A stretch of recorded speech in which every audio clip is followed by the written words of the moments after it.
Yo, what is going on, people? We are live here around the boxes. Oh, wrong corner, up there. You may have noticed already, I am in a slightly different setting than I normally am, and I still got my weird hair. We are rearranging the office. We just redid the layout of the desks and stuff. We have another desk in here for my fiance to use, so we're kind of opposite each other. Now I'm kind of in the corner, but the nice part is now I am literally, actually around the boxes. So I finally live up to the namesake of literally being around the boxes. So it'll be a little bit easier for me to kind of go back here and grab a comic that I reference or anything like that. So pretty cool. Still figuring out the lighting. Obviously, it's a little bit harder because we have a window back here, which makes it backlit, which makes the webcam go darker. And I tried putting a light here, but now I just look red. We're still figuring it out, so it's going to take a little bit of time to figure it out. But yeah, this is the new room, and as I mentioned last week, trying to grow my hair out, so kind of in that awkward in-between phase right now, so we're just dealing with it day to day. But yeah, if you're new here, you probably had no clue what the heck I was talking about during that whole ramble.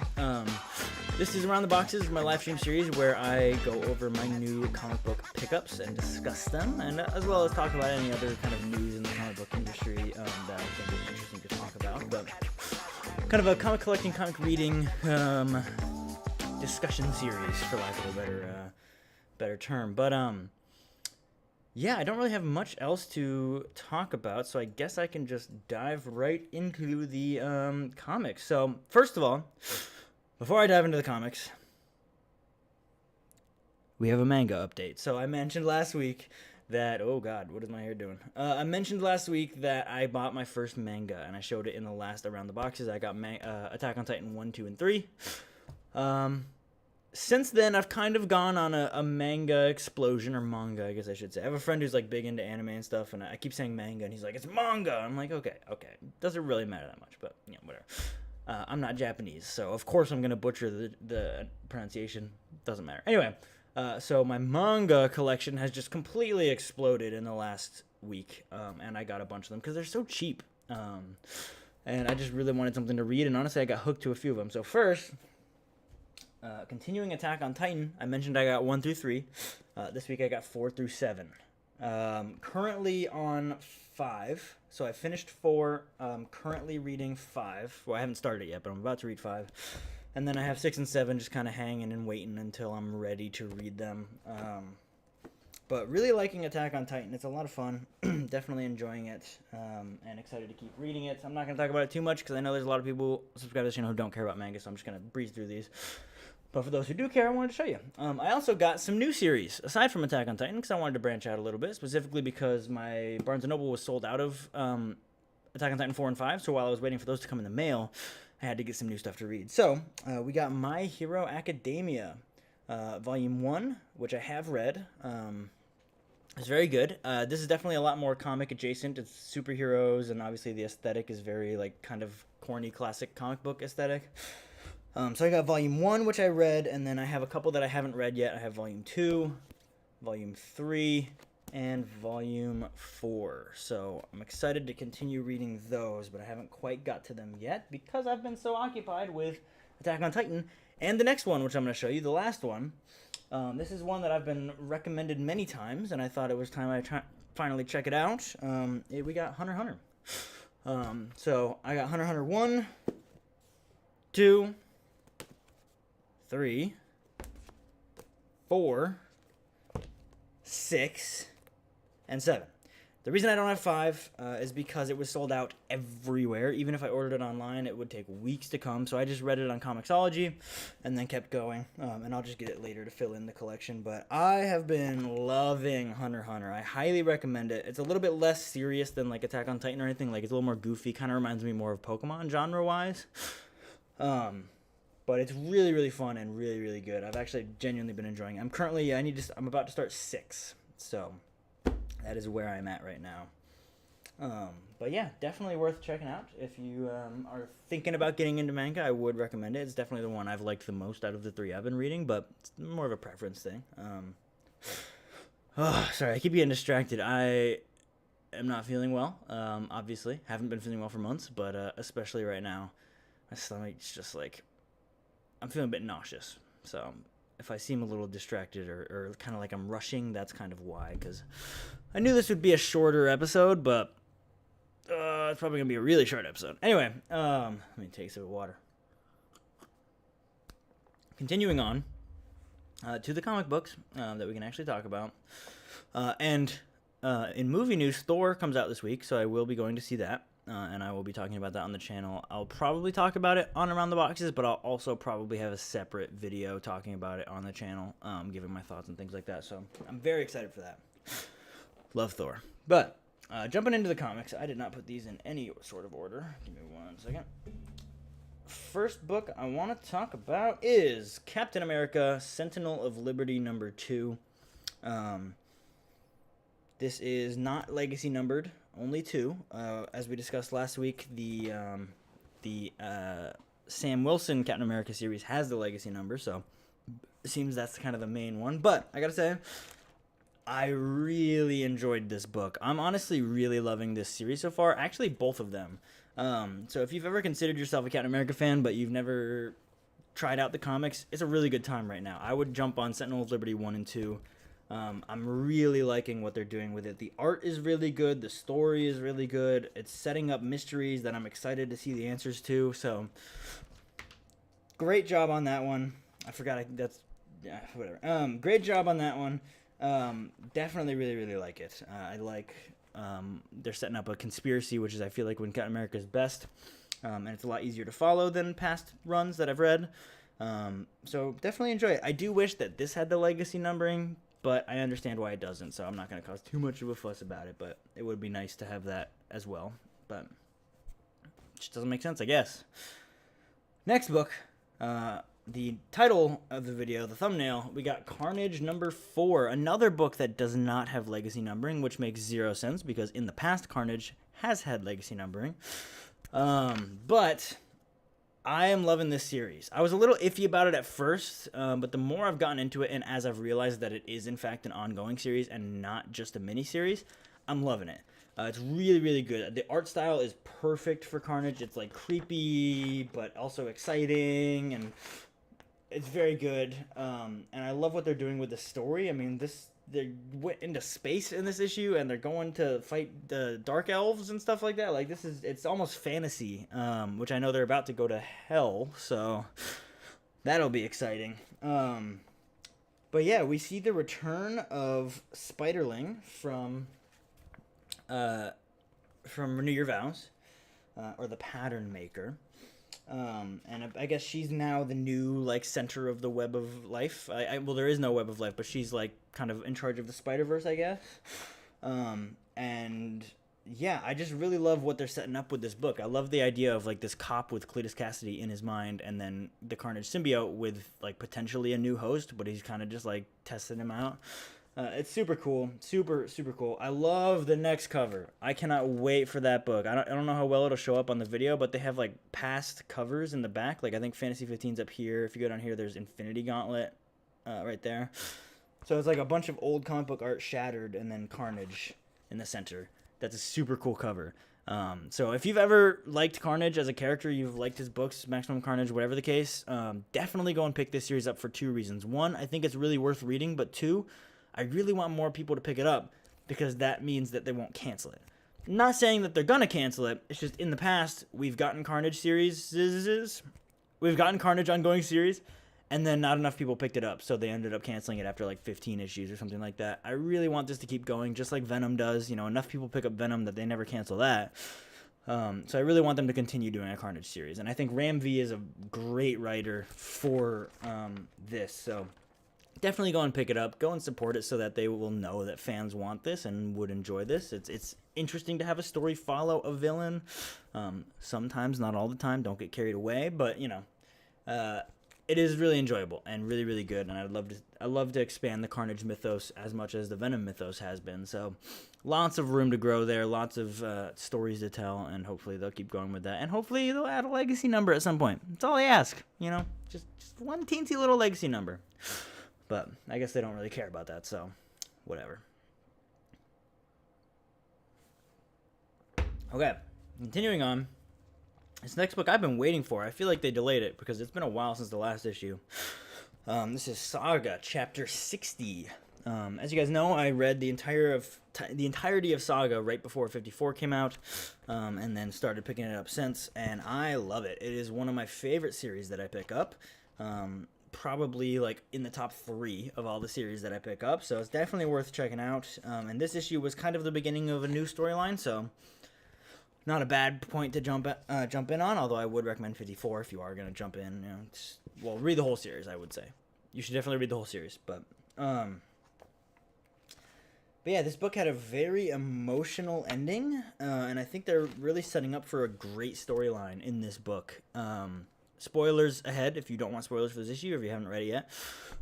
Their tree rocket / house was burning, which is automatically emotional because you see the daughter get really emotional because that rocket was the only thing left really connecting her to her father who passed away.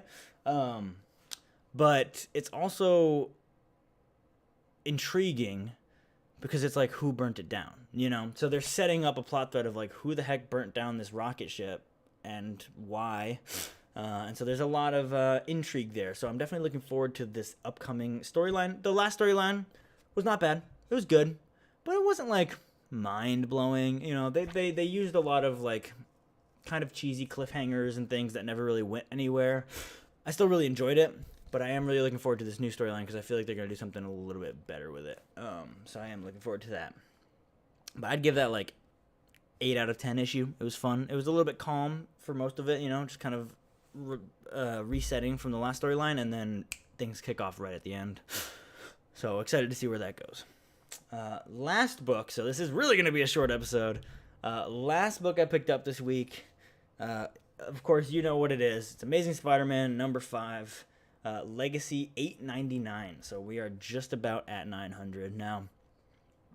I didn't put this one in the thumbnail or title because I've been using Spider-Man for every thumbnail or title on this series, so I wanted to mix it up a little bit.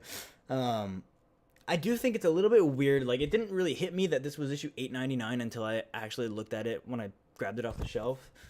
It's weird to me that we're not building up to 900 at all. Like, when 800 came around, we built up to that for a long time. Like, earlier on in Dan Slott's run, he was building up Norman Osborn and the Carnage symbiote, and then, him becoming Red Goblin, and then you had like a 4-issue arc or 3-issue arc leading up to 800 being the climax. Whereas this, it feels like 900's more of just kind of a one-off. Now, I understand, like, with it being a new run, it would have been kind of hard to build it up, but they could have just extended Beyond into 900, or they could have started the new run instead of Beyond. I don't know. There's just a lot of things they could have done differently, and I think it's kind of weird that we're literally going to get issue 900 in like 2 weeks, and it does not feel like it at all. But this was the conclusion of the first arc of this new run, the Tombstone storyline, and I feel about the same way of it. I feel the same way about it as I did the rest of the run so far, which is like, yeah, it was good. Didn't blow my mind. I like the Spider-Man parts, but the Peter Parker parts kind of suck. The art is pretty mid. Just not loving it at all. It obviously kicks off with Spider-Man. I mean, some of the art is framed really cool. I love the like dark and Spider-Man sitting there, but it's just the art itself is not good. But yeah, basically Tombstone celebrating his victory over the Rose. Black Cat looking for Peter, and she finds him on the rooftop. And by the way, what is this face? I understand he's supposed to be bruised and swollen, but like that is not what a face looks like when it's bruised and swollen. I'm struggling here. Hang on. I don't know how well you can see that. It's just weird. It's just a weird looking face. But I'm happy to see Black Cat around again. She even sort of maybe flirted with him a little bit. She says here, you find that smile of yours, give me a call. Maybe I'll let you chase me around a bit. So maybe she's just being playful, Black Cat's, way. Or maybe they're setting them up to date again. While that wouldn't be the worst case scenario, I do like Black Cat as a love interest for Spider-Man. I kind of feel like those days they're gone, Like, it was good at the time, but it's kind of, that ship has sailed, so to speak. So I don't see that being a good thing, especially because that also means that he won't be getting back with Mary Jane, which is what we're all waiting for. They were being a little bit coy in the letters section of this book. Someone there were a few people who were like, hey, Mary Jane, what's going on there? I'm intrigued. And they just didn't even comment on it. They were just kind of like, oh, yeah. So obviously they're setting up something. I just don't know what, and I don't know how long we're going to have to wait to find out. But hopefully not long. But yeah, so Spider-Man gets Digger to go and take out some of Tombstone's inventory. So I kind of love this scene where he's talking to Tombstone, and he's kind of he's got a very confident energy. He's kind of like, oh, I win, I got you type of thing, which it was interesting to see. And then the story ends with him going to Aunt May's, and she's like, what the heck happened to your face? Because faces don't look like this. And he's like, oh, I tried my hand at racquetball and it hit my face. And she's just like, okay. And he says, it's good to be back. So kind of we've resolved the Aunt May being mad at him, seemingly. So the question is, when are we going to resolve Mary Jane? And the answer is, I don't know. Because we're about to get issue 900, which I don't imagine they'll touch on that in this issue. I think 900 they'll be focusing on the whole like Sinister Six thing. And then after that, we have the Judgment Day tie-ins, which is when Gwen Stacy comes back, sort of. I doubt probably only for those issues, but he'll have to deal with the outcome of that. So that means we're not going to be dealing with Mary Jane for a few weeks, more like a couple months. So getting impatient for that, but I know it's coming. But yeah, next issue. 900. This is all of the fanfare we've got for it. Seems like they're not that excited about it. They're just like, oh, by the way, next week's issue 900. Yeah, go check it out. Like, you remember when 700 came out, how big of a deal that was? I mean, it was the conclusion of a huge storyline, and everyone was waiting to see what would happen, and then Peter died. Or when 800 came out, and everyone was waiting to see what happened, and freaking Green Goblin and the Carnage symbiote merged and became the Red Goblin, and it was like an epic story. I just don't see this one living up to it. When I'm looking at the... what's the right word? Centennial milestones, I guess. The every 100. We've had some good ones, and I don't like to compliment Dan Slott because I'm not really a huge fan of his run, but I gotta say he kind of nailed it with the 700s and the 800s being big deals. They felt like a big deal. You know, you felt like you had to race to the store and pick up a copy, or even 2 or 3 before it sold out, because you knew that was gonna be worth money one day. And I don't doubt that 900 will be worth money one day. I don't doubt that 900 will probably have a really cool epic story. It's just not as hyped up. I'm not looking forward to it as much. Like, I'm just ready to get it, I guess. But they're building up this, like, I don't know what the name of it is, but it's like one thing that has all the powers of the Sinister Six. But we haven't seen it before. We haven't heard of it before. Like, it wasn't introduced before. It's just going to come out of nowhere, and then he's going to beat it, and then it's over. Like, I don't know how this story is going to carry the same weight as an 800 or a 700. I just don't think it will. And hopefully they'll learn from that before 1,000, because issue 1,000 has to be a huge deal. So hopefully we'll get there before that day comes. So that's going to do it for this video, though. I probably will not have an Around the Boxes next week, because I think only one book comes out that I'm getting, and that's the new Daredevil series. So the next Around the Boxes will probably be 2 weeks from now. I'm not sure if that's the week 900 comes out. It might be. So I guess I'll see you guys for that. And Webheads will be coming back soon. The reason we stopped it was because we both just got really busy. Long story. But we'll be bringing that back very, very soon. We also had to organize. We have a guest who's going to be on that episode, hopefully. So if you haven't seen that, now is your time to catch up. We've taken a couple weeks off so you can catch up on the series. Go and check out Webheads if you can. And that's going to do it for me here. If you want to subscribe, if you're new here, go and hit subscribe. I do comic book related content here. If you want to check out my gaming channel or my tabletop channel, I do video game related content on my gaming channel, and then tabletop gaming content over on DA Tabletop. As well as I'm over on Twitch, twitch.tv/DA_comics. That's where I stream gaming. So if you want to go and watch me play some games over there, you can do that. I might be streaming tonight, and if I do stream tonight, it will be Fortnite. But don't tell anyone. I started playing it again. I played Fortnite in 2018, and then stopped playing once it became like huge and kind of cringe. And now I'm starting to play it again, so I might be streaming that over there, so you can go check that out. But anyway, I'm gonna stop rambling. I'll see you guys in the next one. Peace out. Bye.